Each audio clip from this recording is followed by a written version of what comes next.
Bonjour les amis, aujourd'hui nous allons nous entraîner à résoudre des énigmes, des situations, des problèmes à plusieurs étapes, c'est-à-dire lorsqu'il y a plusieurs calculs ou manipulations à effectuer pour trouver la solution. Tu as déjà l'habitude de le faire pour les cas à une ou deux étapes, mais bien sûr il peut y avoir des situations où l'on a besoin de trois ou quatre étapes ou plus. Je te rappelle que la clé pour bien résoudre un problème, c'est de le dessiner. Comme nous l'avons déjà vu dans la leçon, résoudre les situations ou problèmes. Mais tu as également un deuxième outil pour t'aider. C'est le dessin qui représente tout ce que tu as appris, donc tout ce que tu peux utiliser pour faire l'exercice. Et cela t'aide à penser à l'utiliser. Ici, c'est le dessin que nous avions vu dans la leçon bonus du niveau précédent et qui résume tout ce que l'on a vu dans les classes précédentes. Mais le mieux, c'est bien sûr de le mettre à jour au fur et à mesure, à chaque fois que l'on voit une nouvelle leçon, pour avoir toujours bien en tête toutes les possibilités qui peuvent permettre de résoudre l'énigme. Prenons un exemple et imaginons que nous sommes dans un magasin de vêtements pendant les soldes.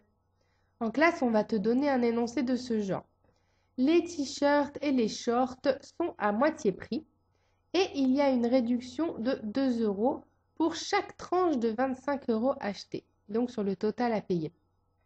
Imaginons que l'on achète un pull à 22 euros, 3 t-shirts à 14 euros le t-shirt, 3 paires de chaussettes à 4 euros la paire et un pantalon à 20 euros.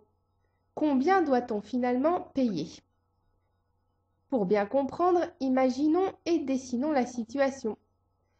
Est-ce que tu te vois bien dans le magasin? Il y a plein d'affiches où il est écrit que ce sont les soldes. Et il y a plein de vêtements. Alors, tu choisis un pull à 22 euros. Dans ta tête, tu t'imagines un joli pull, par exemple de ta couleur préférée. Alors nous, bien sûr, on fait un dessin tout simple car ce n'est pas un cours de dessin ici. On veut aller vite. Puis tu t'imagines 3 t-shirts à 14 euros le t-shirt. Et puis 3 paires de chaussettes. 1, 3, à 4 euros la paire.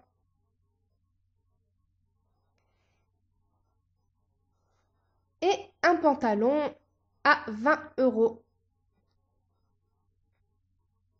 Mais il faut que j'ajoute les autres informations de départ.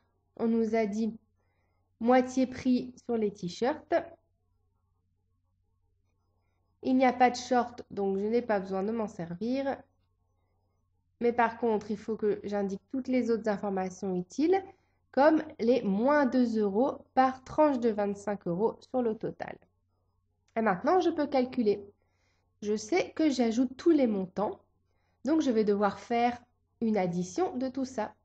Mais je ne connais pas encore tous les montants, il faut que je les calcule un par un.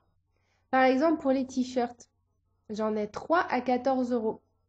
Donc là, je sais que lorsqu'on doit répéter plusieurs fois la même chose, qu'est-ce que je dois utiliser? Eh bien, je vois sur mon dessin. Il faut faire une multiplication. Quand je répète plusieurs fois la même somme, je fais une multiplication. Donc ici, j'ai 3 t-shirts à 14 euros. Donc 3 fois 14 euros. Et cela me donne 3 fois 4 égale 12. 12, je retiens 20. 3 fois 1 égale 3. Plus 1 égale 4. Donc cela me donne 42 euros. Mais on me dit que c'est moitié prix. Et je sais que la moitié, c'est comme divisé par 2. Donc au final, les t-shirts vont coûter 42 euros divisé par 2, donc 21 euros. Ensuite, on passe aux chaussettes. À nouveau, je vois que je dois faire une multiplication puisque j'ai 3 fois la même chose. 3 fois une paire de chaussettes à 4 euros. Et donc, je dépense 3 fois 4 euros égale 12 euros. Voilà. Maintenant, je connais tous les éléments. Je dois les additionner avant d'appliquer la ristourne finale. Je fais donc l'addition 22 euros plus 21 plus 12 plus 20. Et c'est égal à, je fais l'addition de toutes les unités, donc 0 plus 2 plus 1 plus 2 égale 5. puis les dizaines, 2 plus 1 plus 2 plus 2 égale 3, 5, 7. Et donc au final, 75 euros. Mais maintenant, on me dit que pour 25 euros, il y a une réduction de 2 euros. Donc pour 75 euros, quelle est la réduction? Comment faire pour trouver cela? Alors je peux chercher dans mon dessin ce qui ressemble, ce que je vais pouvoir appliquer. Et, ah oui, cela me rappelle la règle de 3. Est-ce que je peux bien l'utiliser ici? Oui, car on me dit que c'est pour chaque tranche pareil. On doit appliquer la même réduction tout le temps. Donc, c'est bien proportionnel. À chaque fois que j'ai 25 euros, j'applique la réduction de 2 euros. Je peux donc utiliser la règle de 3. Simplement remarquer que 75 euros, c'est 3 fois 25 euros. Donc, j'aurai 3 fois la ristourne de 2 euros à appliquer. Donc, 3 fois 2 euros égale 6 euros. Je peux donc soustraire ces 6 euros au total à payer. Donc, faire 75 euros de tout à l'heure moins 6 euros de réduction égale 69 euros. Voilà, j'ai trouvé la solution. Alors, tu vois ici, il y avait beaucoup de calculs à faire. L'énoncé pouvait donner l'impression que tout était mélangé, mais finalement, en dessinant, c'est facile. On voit aussi que parfois, il y a des informations qui ne servent pas.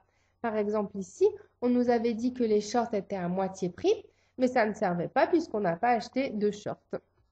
Je récapitule donc comment on fait pour que cela soit plus facile de résoudre un exercice avec plein de consignes, plein d'étapes. On imagine la situation et ce qu'il faut trouver, on les dessine, on détermine quelles leçons utiliser en revoyant éventuellement notre grand dessin et on calcule étape par étape. On peut aussi ajouter que l'on peut évaluer, estimer un ordre de grandeur du résultat pour s'assurer que ce que l'on a calculé n'est pas complètement faux. Par exemple, j'aurais pu estimer tout à l'heure que le résultat devait être aux alentours de 20 plus 10 plus 20, et donc 70 euros. Tu vois, en faisant une approximation des différents montants. Et on voit qu'effectivement, 75 euros, ce n'est pas très éloigné, donc ça doit être juste. Donc si au final, j'avais trouvé par exemple 150, j'aurais su que ça ne pouvait pas être bon, parce que c'est trop éloigné de 70. Et donc, il fallait que je vérifie et que je corrige mes calculs. Voilà, tu pourras t'entraîner à faire cela en trouvant d'autres exemples, comme d'habitude sur le site réviser.eu, dans les leçons du professeur à tout scolaire, et en retrouvant notre leçon Résoudre les problèmes à plusieurs étapes. Alors amuse-toi bien et à bientôt!